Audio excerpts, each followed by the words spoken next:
दोस्तों चाइना एक ऐसा देश है जो दुनिया में हर मामले में आगे रहता है, चाहे वो विकास हो, टेक्नोलॉजी या फिर सैन्य शक्ति। पिछले काफी समय से चाइना की गिनती अमीर और ताकतवर देशों में की जाती रही है, लेकिन फिर भी आज तक चीन को विकसित देशों की कैटेगरी में न रखकर विकासशील देशों की गिनती में ही रखा जाता है। तो दोस्तों आखिर वो क्या वजह है जिस कारण चीन को आज तक एक विकसित देश का दर्जा नहीं मिला? क्यों 17.5 लाख करोड़ की जीडीपी के बावजूद चीन एक डेवलपिंग कंट्री ही बनी हुई है? तो जानेंगे इन्हीं कुछ सवालों के जवाब आज की हमारी इस वीडियो में। दोस्तों चीन एक विकसित देश क्यों नहीं है, इसे समझने के लिए हमें पहले ये जानना होगा कि एक विकसित और विकासशील देश में अंतर क्या होता है। तो संयुक्त राष्ट्र द्वारा देशों को 2 मेजर कैटेगरीज में बांटा गया है। इसमें पहला है विकसित देश और दूसरा है विकासशील देश। अब दोस्तों एक डेवलप्ड और डेवलपिंग कंट्री का क्लासिफिकेशन इन देशों की GDP, GNP, per capita income, लोगों के स्टैंडर्ड ऑफ लिविंग और उनके इकोनॉमिक स्टेटस पर आधारित होता है। इन सब को ध्यान में रखते हुए ही किसी देश को विकसित या फिर विकासशील देश की कैटेगरी में रखा जाता है। आपको बता दें कि एक विकसित देश को औद्योगिक देश यानी कि एक इंडस्ट्रियल कंट्री भी कहा जाता है, जहाँ की इकोनॉमी मैच्योर और सोफिस्टिकेटेड होती है। अब इकोनॉमी को आमतौर पर सकल घरेलू उत्पाद या फिर जीडीपी के जरिए ही मापा जाता है। इसके साथ ही विकसित देशों के पास एडवांस टेक्निकल इंफ्रास्ट्रक्चर होता है। विकसित देशों के नागरिक आमतौर पर क्वालिटी हेल्थ केयर और हायर पब्लिक एजुकेशन का फायदा उठाते हैं। वहीं एक विकासशील देश वो होता है जिसे एक कम विकसित देश या फिर उभरता हुआ बाजार यानी कि एक इमर्जिंग मार्केट भी माना जाता है। इस देश की जीडीपी विकसित देशों की तुलना में कम होती है। साथ ही विकासशील देशों में विकसित देशों के मुकाबले पर कैपिटा इनकम भी कम होती है। इन देशों में क्वालिटी हेल्थ केयर और हायर स्टडीज की पहुंच काफी लिमिटेड होती है। इन सब के अलावा विकसित देशों में जहां एक तरफ लिटरेसी रेट ज्यादा होता है, वहीं विकासशील देशों के नागरिक उतने पढ़े लिखे नहीं होते। विकसित देश इंडस्ट्रियल सेक्टर में रेवेन्यू जनरेट करते हैं, जबकि ये विकासशील देश सर्विस सेक्टर में रेवेन्यू जनरेट करते हैं। अब दोस्तों आइए ये जानते हैं कि दुनिया के वो कौन से देश हैं जो विकसित देशों की लिस्ट में आते हैं। इनमें सबसे पहला नाम है नॉर्वे का, जिसके बाद America, Britain, Japan, Germany, Canada, France, रूस, ऑस्ट्रेलिया, इटली, स्वीडन और स्विट्जरलैंड। ये कुछ ऐसे देश हैं जो विकसित देशों की लिस्ट में शुमार हैं। लेकिन चीन इतना एडवांस होते हुए भी एक विकसित देश नहीं बन पाया, या फिर अगर हम यूँ कहें कि चाइना कभी विकसित देश बनना ही नहीं चाहता, तो ये भी गलत नहीं होगा। चलिए ये आपको एक किस्से से समझाते हैं। जब अमेरिका चीन के बीच ट्रेड वॉर चल रहा था, तब डोनाल्ड ट्रंप ने ट्वीट करके एक नई बहस छेड़ी थी। उस समय ट्रंप ने एक ट्वीट किया था कि दुनिया के तमाम समृद्ध यानी कि डेवलप्ड हो चुके देश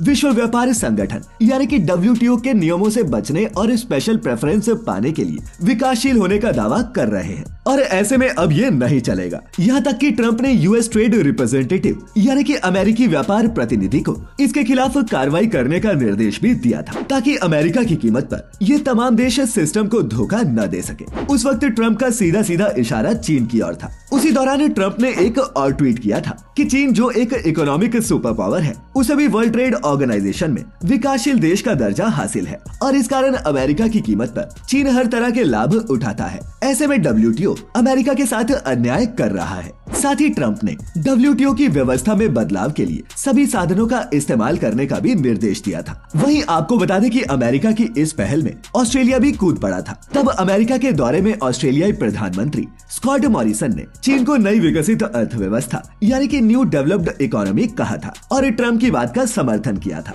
उन्होंने कहा था कि जो देश तरक्की कर चुके हैं उनके लिए नियमों में भी बदलाव होने चाहिए। वहीं इस पर चीन का कहना था कि उसके पास WTO में विकासशील देश का सेल्फ प्रोक्लेम्ड स्टेटस और उसकी सुविधाओं को छोड़ने की कोई वजह नहीं है। चाइना के मुताबिक विकासशील देश के तहत उसे मिलने वाली सुविधाओं पर उसका पूरा अधिकार है। उनके मुताबिक वो दुनिया की सबसे बड़ी डेवलपिंग इकोनॉमी है। लेकिन दोस्तों जहां चीन अपने आप को एक तरफ विकासशील देश बताता है, वहीं आपको बता दें कि ड्रैगन की जीडीपी 17.73 ट्रिलियन डॉलर्स की है, और वहीं विकसित देशों में शामिल ऑस्ट्रेलिया की जीडीपी सिर्फ 1.72 ट्रिलियन डॉलर्स की है। अब दोस्तों ऐसे में सवाल ये उठता है कि हर एक क्षेत्र में आगे रहने वाला चाइना आज तक विकसित देशों की लिस्ट में क्यों नहीं आ पाया। आइए एक एक करके जानते हैं इसके कुछ प्रमुख कारण। Income inequality.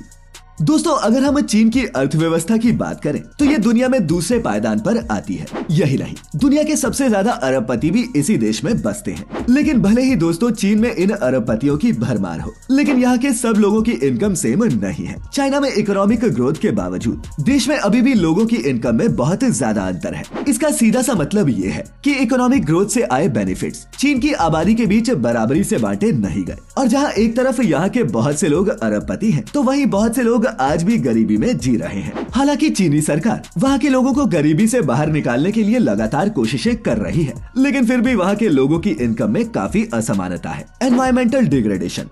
दोस्तों चीन में तेजी से बढ़ते औद्योगिकरण यानी कि इंडस्ट्रियलाइजेशन और शहरीकरण यानी कि अर्बनाइजेशन ने प्रदूषण, पेड़ों की कटाई और डेजर्टिफिकेशन के साथ साथ और भी कई सीरियस एनवायरमेंटल प्रॉब्लम्स को जन्म दिया है। ऐसे में ये मुद्दे न सिर्फ वहाँ की जनता की हेल्थ और उनके वेलबींग पर नेगेटिव इफेक्ट डालते हैं, इसके साथ ही ये फैक्टर्स देश की इकोनॉमिक ग्रोथ और डेवलपमेंट में भी परेशानी खड़ी करते हैं। इस वजह से यहाँ की एक बड़ी आबादी का विकास रुका हुआ है और ये भी एक बड़ा कारण है कि चाइना आज भी एक विकासशील देश बना हुआ है। Lack of political and social freedoms. इसके साथ ही चीन की जो राजनीतिक व्यवस्था है वो एक दलीय साम्यवादी यानी कि वन पार्टी कम्युनिस्ट है, जो वहाँ होने वाले भाषण, वहाँ की प्रेस और वहाँ की असेंबली की फ्रीडम को कंट्रोल करती है। और दोस्तों ऐसी व्यवस्था जहाँ भी होती है वहाँ इनोवेशन और लोगों की क्रिएटिविटी दबा ली जाती है, जिससे अक्सर फॉरेन इन्वेस्टमेंट और टूरिज्म पर गलत इम्पैक्ट पड़ता है। Ageing population. दोस्तों चीन की आबादी तेजी से बूढ़ी हो रही है, जिस कारण वहाँ की सरकार और जनता दोनों को इकोनॉमिक और सोशल चैलेंजेस फेस करने पड़ रहे हैं। आपको बता दें कि चीन में बूढ़े लोगों की ज्यादा जनसंख्या वहाँ की वन चाइल्ड पॉलिसी के तहत बढ़ी है और इस वजह से यहाँ के बूढ़े लोग ज्यादा प्रोडक्टिव काम नहीं कर पाते। इसके साथ ही एक्सपर्ट्स के मुताबिक ज्यादा उम्र होने के कारण वहाँ की जनसंख्या पर भी बुरा असर पड़ा है। वर्कफोर्स के घटने और बूढ़े लोगों की जनसंख्या बढ़ने से हेल्थ केयर और पेंशन बेनिफिट्स की मांग लगातार बढ़ी है, जिससे इस देश की इकोनॉमी पर डायरेक्ट असर पड़ा है। Bureaucratic corruption. दोस्तों वैसे तो चीन भ्रष्टाचार से निपटने के लिए तरह तरह की कोशिशें करता रहता है, लेकिन फिर भी ब्यूरोक्रेटिक करप्शन आज भी यहाँ एक बहुत बड़ी प्रॉब्लम है, जिससे यहाँ के इकोनॉमिक स्ट्रक्चर पर बहुत बुरा असर पड़ता है और इसकी कीमत अक्सर वहाँ होने वाली डेवलपमेंट को ही चुकानी पड़ती है। अब दोस्तों भारत और चीन दोनों ही दुनिया की बड़ी इकोनॉमीज हैं और दोनों ही विकासशील देशों की कैटेगरी में आते हैं। तो चलिए अब ये जानते हैं कि इन दोनों ही देशों की इकोनॉमीज में फर्क क्या है। सबसे पहला फर्क है इकोनॉमिक स्ट्रक्चर का। इन दोनों देशों की मिक्स्ड इकोनॉमीज है, लेकिन चीन की अर्थव्यवस्था भारत की तुलना में ज्यादा स्टेट कंट्रोल्ड है। चाइना में स्टेट ओन्ड एंटरप्राइजेस देश की अर्थव्यवस्था में एक मेजर रोल प्ले करते हैं और इसके साथ ही साथ वहाँ स्टील, कोल और पावर जनरेशन जैसी बड़ी बड़ी इंडस्ट्रीज पर सरकार का कब्जा है। जबकि बात इंडिया की करें तो भारत का प्राइवेट सेक्टर देश की इकोनॉमी में ज्यादा योगदान देता है, जबकि सरकारी संस्थाएं देश की इकोनॉमी में एक छोटा रोल निभाती हैं। Economic growth.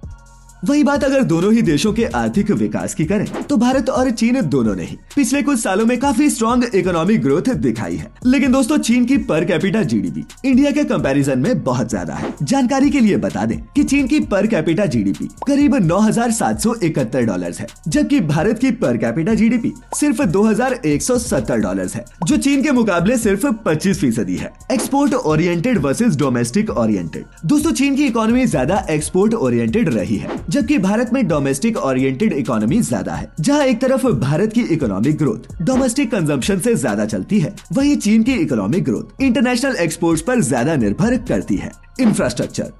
इसके साथ ही चीन ने अपने देश के इंफ्रास्ट्रक्चर डेवलपमेंट में भी भारी निवेश किया है, जिससे वहाँ की इकोनॉमिक ग्रोथ में बढ़ोतरी हुई है और लोगों का स्टैंडर्ड ऑफ लिविंग भी काफी सुधरा है। वहीं अगर बात दोनों देशों की करें तो सड़क, रेलवे और हवाई अड्डों के साथ साथ चीन का ट्रांसपोर्ट इंफ्रास्ट्रक्चर भारत की तुलना में काफी ज्यादा विकसित है। डेमोग्राफिक्स।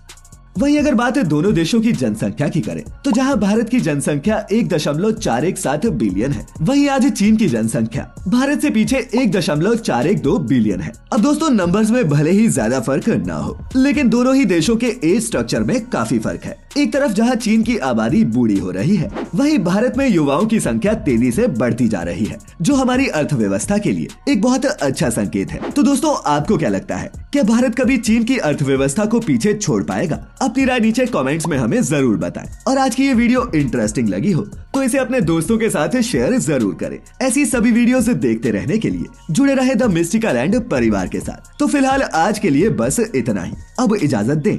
आपका बहुत बहुत शुक्रिया।